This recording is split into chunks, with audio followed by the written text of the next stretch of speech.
नमस्कार दोस्तों। आज हमारे साथ बहुत ही खास मेहमान हैं, इंग्लैंड से जुड़े हैं, नितिन पाराशर। पिछले दिनों एक वेब सीरीज आई थी अमेजन मैक्स प्लेयर पर, संकल्प, प्रकाश झा साहब ने बनाई थी। और उस वेब सीरीज में नितिन जी का एक बहुत बढ़िया रोल था। नीरज कवि जो एक पॉलिटिशियन बने हैं, उनके राइट हैंड के रूप में थे आप। तो हम उस पर भी बात करेंगे। लेकिन नितिन जी, सबसे पहले तो मैं आपका स्वागत करता हूं। इस बातचीत में आपका बहुत बहुत स्वागत है। नमस्कार। नमस्कार। तो सबसे पहले तो आप हमें अपनी जर्नी बताइए, क्योंकि आप इंग्लैंड में रह रहे हैं, संकल्प जो है यहाँ पर शूट हुई है। इससे पहले भी आपने इंग्लैंड में कुछ फिल्में की, उन पे भी मैं बात करूंगा। लेकिन एक फिल्म आई थी बदनाम गली, उसमें आप थे। आप किस तरह से मैनेज कर रहे हैं? मतलब इंग्लैंड में आपका मूल निवास है, वहीं आप पले बड़े हैं, वहीं रहे हैं, या यहाँ से गए हैं?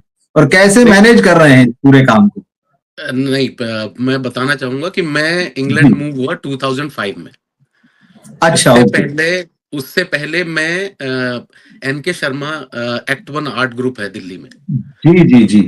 उनके साथ मैंने थिएटर किया। ओके। उनके साथ मैंने थिएटर किया और उसके बाद 2005 में मैं इंग्लैंड मूव हुआ।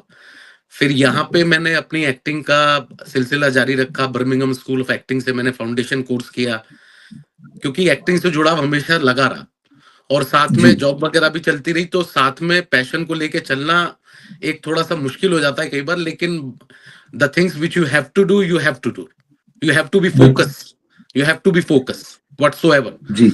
तो फिर बर्मिंघम स्कूल ऑफ एक्टिंग से किया मैंने, और उसके बाद मैंने म्यूजिकल थिएटर किया royal central school of speech and drama, university of London से 2011 में।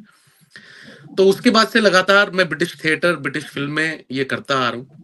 और मैनेज कैसे है कि काम जहां पे अच्छा है, अब वो थिएटर हो, कोई फिल्म हो, कोई नाटक हो, काम जहां पे अच्छा है मैं उसी तरह मूव कर लेता हूँ। हालांकि हार्ड है, बहुत हार्ड है, क्योंकि एक तरह से मतलब लाइफ ऐसी रहती है कि कहीं भी सर्टेनिटी और सेटलमेंट कहीं पे भी नहीं है। तो काम जहां पे है वहां पे मैं हूँ। ओके। तो काम जहां पे है वहां पे रहना जो है अभी इंग्लैंड में। ओके। तो आप इंग्लैंड में अभी रह रहे हैं, लेकिन इंडिया में आप मूल रूप से कहाँ के हैं? कहाँ यहाँ आपकी एजुकेशन हुई, आपकी फैमिली, और आप क्यों वहां मूव कर गए? क्या काम के सिलसिले में, या थिएटर की पढ़ाई और फिर वहीं थिएटर करना? एक्चुअली हुआ क्या कि काम के सिलसिले में भी मूव किया, और इंडिया में अगर आप बोलो कि आपको थिएटर करना है तो फैमिली सबसे पहले आपको अपोज करती है कि थिएटर से कुछ तुम्हारी जिंदगी चलने वाली है नहीं। ठीक है। तो ये बात तो क्लैरिटी से समझ में आ गई थी, क्योंकि my father belong to a medical family. मतलब वो डॉक्टर हैं और वहीं से रिटायर हुए हैं वो। तो वो बिलोंग करते हैं ऐसी फैमिली से। अब उसमें उनका बेटा, एक लड़का, बोले कि मुझे थिएटर करना है, तो उनके लिए ये बहुत उल जलूल वाली बात हो गई कि अच्छा। ये क्या करने की सोचने लग गया। जो कि तो उन्होंने पहले ही कह दिया मुझे कि क्या कहते हैं कि अगर तूने आर्ट्स ले ली तो मेरा ध्यान तेरी तरफ से बिल्कुल खत्म। और हुआ वही, मुझे आर्ट्स ही लेनी थी तो मैंने आर्ट्स ही ली और वही पढ़ाई की फिर। लेकिन साथ में उसको मतलब तुम्हें साथ में अर्न भी करना है, ये बात भी मुझे समझ आ गई कि दिल्ली थिएटर में इतना पैसा है नहीं, या कहीं और पे भी मैं अगर मतलब इंडिया में थिएटर करूंगा तो थिएटर से घर चलाना थोड़ा सा मुश्किल है। तो साथ साथ में मैंने होटल मैनेजमेंट का जॉब किया, होटल मैनेजमेंट का कोर्स किया, सॉरी। और उसके बाद मैंने हॉस्पिटैलिटी में जॉब की। तो जो मूव हुआ मैं इंग्लैंड, वो जॉब की वजह से हुआ। मतलब मेरा वर्क परमिट था तो उसकी वजह से मैं इंग्लैंड मूव हुआ। लेकिन अब थिएटर अगर शुरू करने और थिएटर का पैशन अगर दिल में है तो फिर चाहे वो फिर मैं ये सोचता हूँ, ऊपर वाले ने बोला कि अब तुम थिएटर ही करना है तो तुम ऑल ओवर वर्ल्ड करो फिर। तो फिर दिल्ली तक क्यों सिमटो? तो मैं जॉब के सिलसिले में मूव हुआ। लेकिन जैसे मैंने आपको पहले बताया, बर्मिंघम स्कूल ऑफ एक्टिंग से भी किया, फिर central school of speech and drama से भी किया, तो वो साथ में जॉब के करता रहा मैं। ओके। आपको तो लगभग मतलब 20 साल से ज्यादा हो गए। आप 2005 में गए थे, 2026 चल रहा है, एक लंबा अरसा होता है ये। तो 18 अप्रैल को मुझे पूरे 21 साल हो जाएंगे सर। अच्छा, तो लंबा अरसा है भाई। मतलब तो आपने शुरुआत एक तरीके से यहाँ पे की थी, मगर आपका पैशन था और फिर काम के सिलसिले में भी आप शिफ्ट हुए वहां पर। तो वहां किस तरह से आपने शुरू किया थिएटर करना, कि जो उसको जो आप पढ़ाई कर रहे थे उसके साथ साथ प्रोफेशनल थिएटर भी शुरू किया, किस तरह से किया, और अभी आप वहां कितना थिएटर करते हैं? अब एक्चुअली अगर मैं सही मायने में बोलूं तो थिएटर की वैल्यू इंग्लैंड में बहुत ज्यादा है, और अच्छा, यहाँ पे ओके। थिएटर के एक्टर की इज्जत भी ज्यादा है, थिएटर के एक्टर को पेड थिएटर भी है। मतलब ओके। ऐसा नहीं है कि मतलब फ्री काम करते हैं या मतलब थोड़ा बहुत गुजारा के लिए, नहीं, ऐसा कुछ नहीं है। थिएटर यहाँ वैल्यू बहुत रखता है, सबसे बड़ी बात ठीक। ये है। तो यहाँ पे आने के बाद जो पहले जब मेरे को लगा कि मुझे यहाँ पे भी एक्टिंग करनी है या थिएटर करना है, तो मैंने सोचा कि इसकी पढ़ाई करनी बहुत जरूरी है कि यहाँ पे कैसे पढ़ाया जाता है। भाई इंडिया का तो थिएटर मुझे पता है कि जी। एनके सर के साथ, मैंने एनके शर्मा जी के साथ किया, तो वहां का थिएटर का मुझे आइडिया था। लेकिन अगर मुझे यहाँ करना है और यहाँ पे मुझे एक्सप्लोर करना है, तो मुझे यहाँ की पढ़ाई करनी पड़ेगी। तो वो स्टार्ट मैंने बर्मिंघम स्कूल ऑफ एक्टिंग से की। पहले मैंने फाउंडेशन कोर्स किया जो कि 2-3 डेज इन ए वीक होता था, अच्छा। और फुल टाइम नहीं था, तो जॉब साथ में चलती रही। उसके बाद जब मैंने ये जो central school of speech and drama से किया, ये मेरा फुल टाइम का कोर्स था। तो मेरा मानना था कि जहां पे भी, जिस देश में भी तुम रह रहे हो, अगर वहां पे थिएटर करना है तो उनको समझना, उनके एक्सेंट समझना, उनकी टेक्निक समझना कि वो किस टेक्निक में पढ़ा रहे हैं, किस टेक्निक में तुम्हें करना है, तो उसको समझना बड़ा जरूरी था। तो वो मैंने समझा पढ़ाई के थ्रू। अब रही थिएटर की, तो यहाँ पे इंडियन थिएटर भी हैं जो करते हैं, इसके जी। अलावा इंग्लिश थिएटर भी हैं जो जिनमें इंडियन कैटेगरी के रोल निकलते हैं, इंडियन कैरेक्टर्स निकलते हैं। तो उस हिसाब से मैं इनसे जुड़ता रहा और काम करता रहा। एक तो आपने बताया फाउंडेशन कोर्स, तो हफ्ते में 2 दिन 3 दिन, फिर आपने पूरा कोर्स किया। हाँ, कितने साल लगे उसमें, कितने साल का कोर्स होता है वो? वो कोर्स था मेरा 1 साल का। वो 1 साल डिप्लोमा का था। था, हाँ, ठीक। वो डिप्लोमा था म्यूजिकल थिएटर में।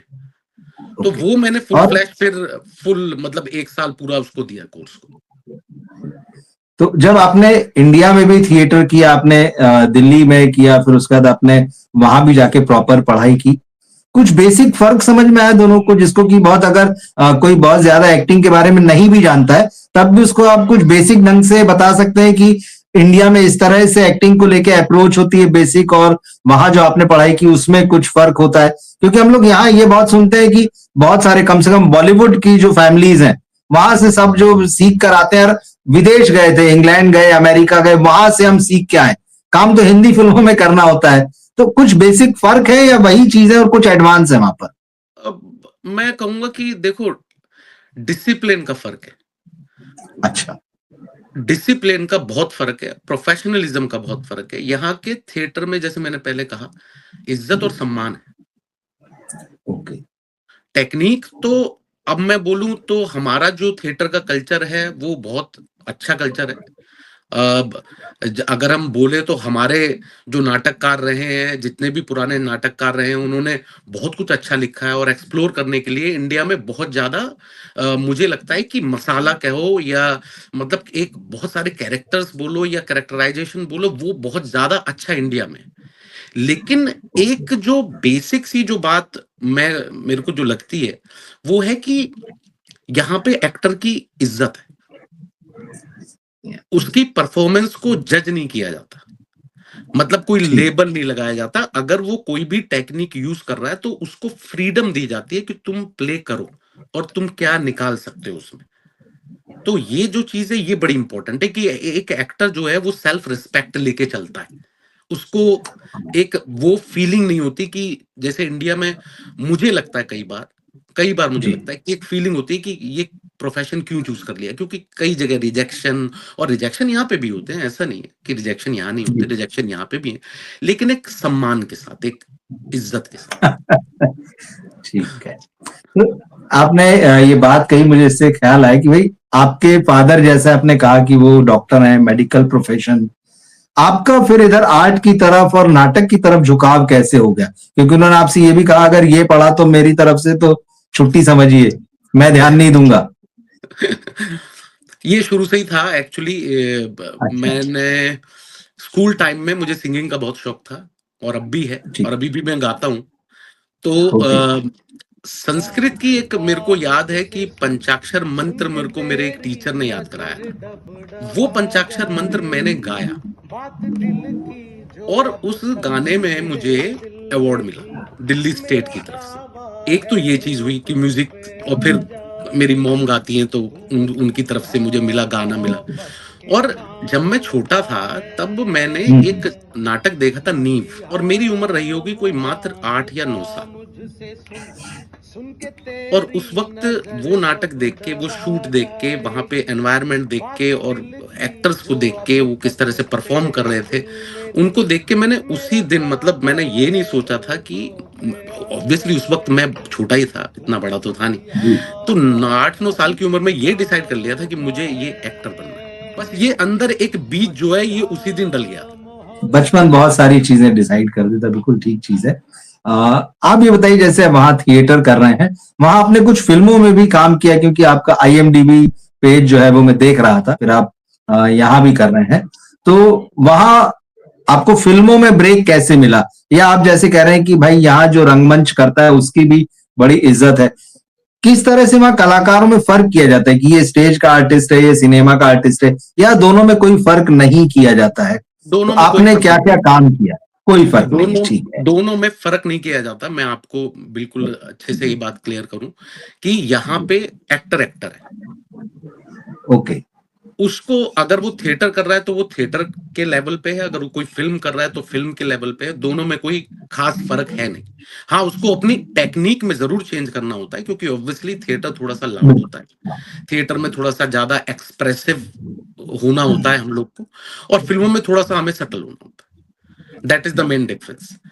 और हाँ, तो एक तो ये है। दूसरा, फिल्में मुझे मिली, अब इसको लक कहो या क्या कहो, कि ऐसी फिल्में बनी जिसमें कि ब्रिटिश एशियन टैलेंट चाहिए था उनके, जिसके पास इंडियन एक्सेंट हो। अच्छा, ठीक है।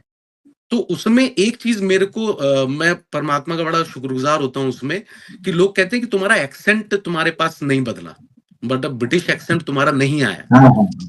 तो मैं उसको, अब पहले मैं उसको नेगेटिव सोचता था कि यार मेरे अंदर एक्सेंट क्यों नहीं आया, मेरे अंदर एक्सेंट क्यों नहीं आया। और बाद में मुझे रियलाइज हुआ कि यही चीज, नेगेटिविटी मेरी पॉजिटिव चीज बनी, कि मुझे जो फिल्में मिली उसमें उनको मतलब कैरेक्टर ही वो चाहिए था जिसमें एक्सेंट इंडिया का हो। तो मेरी फिल्में कांस फिल्म फेस्टिवल में भी गई हैं, द फोरबिडन नोट की है, नाइस टू मीट यू की है, इसके अलावा इमिग्रेंट है जिसमें मैंने मेन लीड किया है। उसके अंदर तो कहानी एक मतलब एक ऐसे ड्रग माफिया से लड़ने की थी जिसमें एक इंडियन टैक्सी ड्राइवर फंस जाता है। अच्छा, हाँ, तो वो लकीली वो मेन लीड की फिल्म है। अब वो बनी भी, वो रिलीज भी हुई, कांस फिल्म फेस्टिवल में भी रिलीज हुई। तो अब इसको ये कह लो कि मतलब मैं इतना फॉर्चुनेट था कि एक्सेंट ना होने की वजह से मुझे फिल्में मिली। 2019 में यहाँ आपकी फिल्म आई थी बदनाम गली, हिंदी में। जी। तो क्या ये आपकी यहाँ पहली फिल्म थी, या ऐसा भी कोई काम है जो आपने किया और नहीं आया? मैंने एक 2012 में फिल्म की थी तेज। अच्छा, ठीक, हाँ, आई थी। जी, हाँ। उसमें मेरा मैं उस वक्त ग्रेजुएट हुआ था, तो उसमें मेरा एक छोटा सा रोल था, लेकिन वो नहीं आया। उसके बाद हाँ, वो नहीं आया। बदनाम गली मिली। बदनाम गली में भी मैं देवेंदु शर्मा के साथ काम किया था इसमें भी, तो ये भी अच्छा काम था। रोल और भी बड़ा था, बट चीजें रहती हैं। इसके अलावा मैंने टीवी किया है इंडिया में, और 2012 में मैंने लंदन में शूट किया था रब से सुना इश्क, एक सीरियल आता था जी टीवी पे। तो उसमें मैं जो उसमें मैंने काम किया, वो लकीली मुझे वही वाली बात थी कि इंडियन एक्टर चाहिए था उनको, तो मैं यहाँ था, मैं ग्रेजुएट हुआ था, तो वो एक मैंने सीरियल किया था, मेन लीड था उसमें, उसके साथ ही था मेरा कैरेक्टर जो था। और अभी कुछ टाइम पहले मैंने अहिल्याबाई किया था सोनी टीवी के लिए, उसमें मैंने मीर मनी खान प्ले किया था सोनी टीवी का। आपका, हाँ, तो आपका आना जाना होता है, मतलब तो फिर आप, एक तो यहाँ रहकर होता है कि ठीक है आप स्ट्रगल कर रहे हैं, या यहाँ रह के आप ऑडिशन दे रहे हैं, वो एक अलग बात है, लेकिन आप रहते लंदन में हैं। ये फिल्में बॉलीवुड की हैं, ये जो सीरियल ये हैं, या प्रकाश झा का जो सीरियल है उनका संकल्प, ये किस तरह से, मतलब आप यहाँ आते हैं समय निकाल कर, या फिर आपकी कास्टिंग वहीं पर हो जाती है, कोई और तरीका है, मतलब ऑनलाइन होती, क्या होता है वो?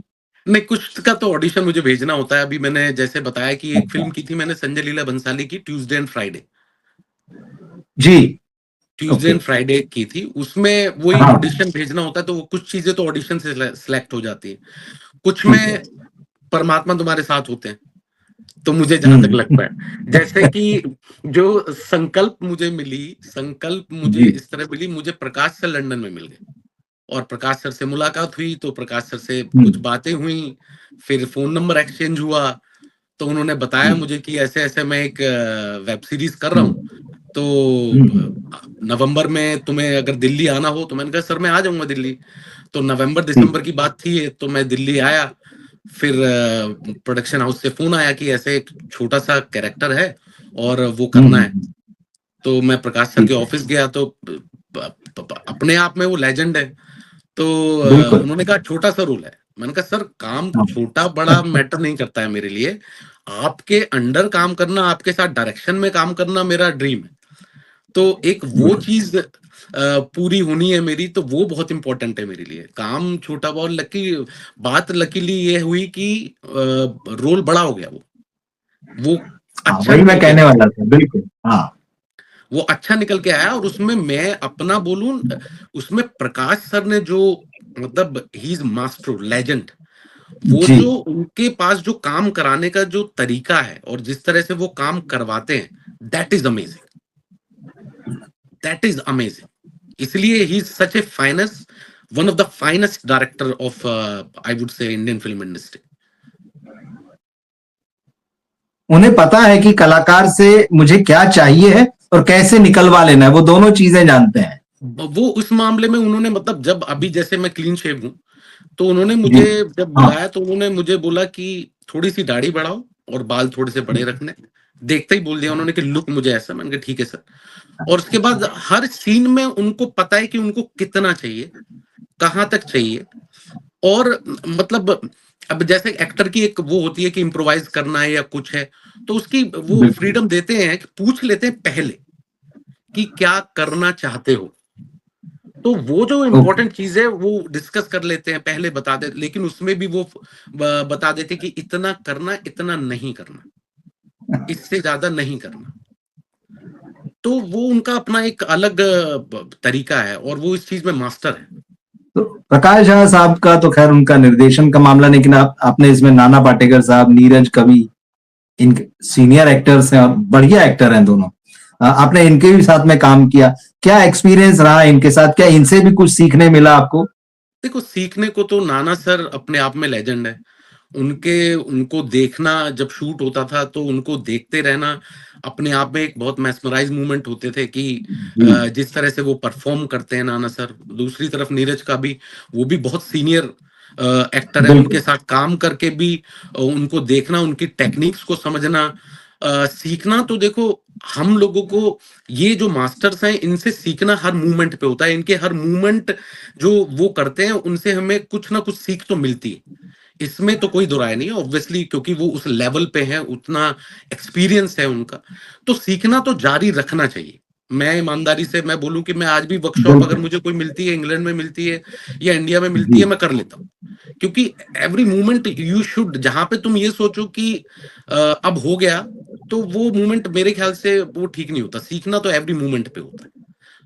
आपका कितना इंडिया आना होता है? सिर्फ काम के सिलसिले में आना होता है या वैसे भी आप आते हैं, कोई आपने बना रखा कि साल में एक बार दो बार या? नहीं मेरा आना होता है मेरा। अब जैसे मैं प्लान कर रहा हूँ तो ओके। मैं मई जून में जी। आने का प्लान कर रहा हूँ तो आऊँगा मैं।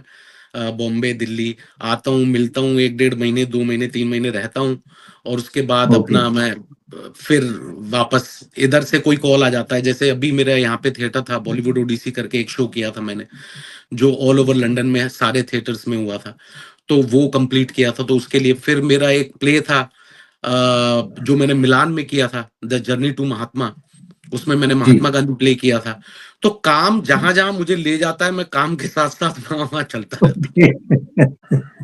ठीक। हूँ। तो आप जैसे इंग्लिश थिएटर कर रहे हैं, मेन तो ये हुआ, जी। इंटरनेशनली आप वर्क करते हैं, इंडिया में कोई प्ले, कोई थिएटर आपका अभी तक आपने किया है या नहीं किया है, या प्लान है कुछ इस तरह से, क्योंकि बाहर इंडिया तो में आप कर मैंने रहे हैं? इंडिया में मैंने एनके शर्मा जी के साथ प्ले किए थे। आओ साथी सपना जी। देखे किया था, हमार बाबूजी अच्छा। की छतरी किया था। आओ साथी सपना देखे में मैं दीपक डोबरियाल और हम साथ में थे। ओके। दीपक डोबरियाल और मैं साथ में जी। थे, और हम शाहजहाँपुर का शो किया था, हमने दिल्ली में किए थे शो। फिर अभी कुछ टाइम पहले मैंने वंस अपॉन इन इंडिया किया था, रक्ताभिषेक जो हिंदी प्ले है, वो इंग्लिश में जी। हुआ था, वो रोहित त्रिपाठी जी ने किया था। तो वो मैंने ओके। एनएसडी में किया था अभिमंच में, वंस इन इंडिया, जो आपको पता होगा शायद, रोहित त्रिपाठी जी का जी। डायरेक्टर हैं। तो वो प्ले किया था। तो प्ले का तो मुझे इतना शौक है, मैं आपको बताऊं कि कहीं भी कुछ नाटक मुझे दिख जाए या मुझे मिल जाए करने, कोई छोटा सा किरदार मिल जाए या कुछ है, तो मुझे इतना मजा आता है कि उसमें मांझना जो होता है ना अपने आप को, एक जी। जो बिल्कुल। वो जो एक जो वो फीलिंग होती है ना, जो स्टेज की जो फीलिंग होती है, वो जी। जो तुम्हें अंदर से वो करती है, मतलब हाँ। पैशन देती है, जो एक रोमांच जो देती है ना, वो मेरे को एक सेट की और एक थिएटर की ये थोड़ी सी फर्क रहता है थोड़ा सा। करने मिलते हैं, या वहां आप पूरी तरह से सिर्फ इंग्लिश नाटक ही करते हैं? नहीं, हिंदी भी है, इंग्लिश भी है, मिक्स मिक्स होते हैं नाटक यहाँ अच्छा। पे। हाँ, हिंदी नाटक मिक्स भी होते होते हैं। हैं। हाँ, ठीक मिक्स है। होते हैं क्योंकि यहाँ पे कुछ डायरेक्टर हैं जो प्रॉपर हिंदी और इंग्लिश का मिक्सचर करके करते हैं, क्योंकि ऑडियंस के हिसाब अच्छा, से। इंग्लिश जैसे हम लोग यहाँ बोलते हैं। हाँ, जी। क्योंकि ऑडियंस के हिसाब से ऐसी भी, जैसे एक शहर है यहाँ पे लेस्टर, तो मोस्टली गुजराती लोग जी। रहते हैं वहाँ पे, तो उनको हिंदी भी समझ में आती है और इंग्लिश भी उनको क्लैरिटी है उनको, क्योंकि बॉलीवुड तो ऑब्वियसली हर जगह देखा जाता है। तो हिंदी जी। नाटक भी किए मैंने, और मिक्स भी किए। जैसे एक नाटक था Lalita's big fat Asian wedding, okay. Leicester में किया था वो मैंने, तो वो पूरा हिंदी इंग्लिश मिक्सचर था, और उसका एक वर्जन किया तो वो पूरा हिंदी में करवाया। तो इस ठीक। तरह से रहता है। मतलब हिंदी दर्शकों की संख्या बहुत अच्छी खासी है कि हिंदी थिएटर भी चलता है वहां पर। बिल्कुल, बिल्कुल। हिंदी अब, क्योंकि बॉलीवुड हर जगह है, तो हिंदी समझ में भी आती जी। है लोग, और करते भी और एन्जॉय भी करते हैं। उस थिएटर को एन्जॉय भी ओके। करते हैं। तो एक चीज बताइए कि जैसे कहा आपने भाई, बॉलीवुड जो अब तो ग्लोबल हो चुका है, ये बात सही है। यहाँ भी हमारे पास खबरें आती जब भी कोई फिल्म रिलीज होती, बॉक्स ऑफिस पर इस फिल्म ने अमेरिका में इतना किया, यूरोप में इतना किया, अलग अलग देशों के फिगर्स आते हैं। एग्जैक्टली आप हमको समझा सकते हैं कि वहां पर इंडियंस हैं, उनके बीच तो ठीक है, इंडियंस, पाकिस्तानी, बांग्लादेशी या जो एशियंस, उनके अलावा जो वहां के मूल लोग हैं, जिनको हम लोग गोरे कहते हैं, हाँ। इनमें कितना क्रेज है? क्या वाकई क्रेज है, या जो सिर्फ एशियन कम्युनिटी है वही इन फिल्मों को देखती है, या वो लोग क्या अभी भी इंडियन बॉलीवुड फिल्मों को उसी तरह से डांस और म्यूजिक से भरी हुई फिल्में ही समझते हैं, उसके अलावा कोई और उनके दिमाग में इमेज नहीं है, वही पुरानी इमेज है, या इमेज बदलकर अब कुछ नई भी हुई है? नहीं, इमेज बदल के नई हुई है। मैं एक चीज़ अच्छा। बताऊँ आपको, और जी। अच्छी फ़िल्मों को जो ब्रिटिश गोरे जिनको हम कहते हैं, वो अच्छी फ़िल्मों जी। को ज़रूर देखते हैं। अच्छा। उनका जैसे? उन जैसे कि यहाँ पे अभी बनी थी कुछ टाइम पहले, फ़िल्म आई थी बैंडिट लाइक बैकहम। हाँ, बिल्कुल। गुरिंदर चड्ढा, जी बिल्कुल, गुरिंदर हाँ। चड्ढा ने हाँ। बनाई थी। अब वो फ़िल्म को ऐसा नहीं है कि सिर्फ़ एशियन ने देखा। उस फ़िल्म को all over the okay. World praise किया गया। और गोरों ने भी देखी वो फ़िल्म, और बहुत अच्छे से, मतलब वही मेरा कहने का मतलब है, अच्छे काम को ये ज़रूर उसकी प्रेज़ करते हैं, सराहना करते हैं। बशर्ते कि तुम्हारा काम अच्छा होना चाहिए। अब जैसे हम थिएटर करते हैं, तो थिएटर में ऐसा नहीं है कि सारे हिंदी समझने वाले लोग या वैसे लोग आते हैं। इंग्लिश जो मूलतः इंग्लिश जो गोरे लोग हैं, वो भी आते हैं। वो देखते हैं परफ़ॉर्मेंस को, क्या परफ़ॉर्म हो रहा है, किस तरह से, क्योंकि इनका बेसिकली कनेक्शन तो आर्ट से है।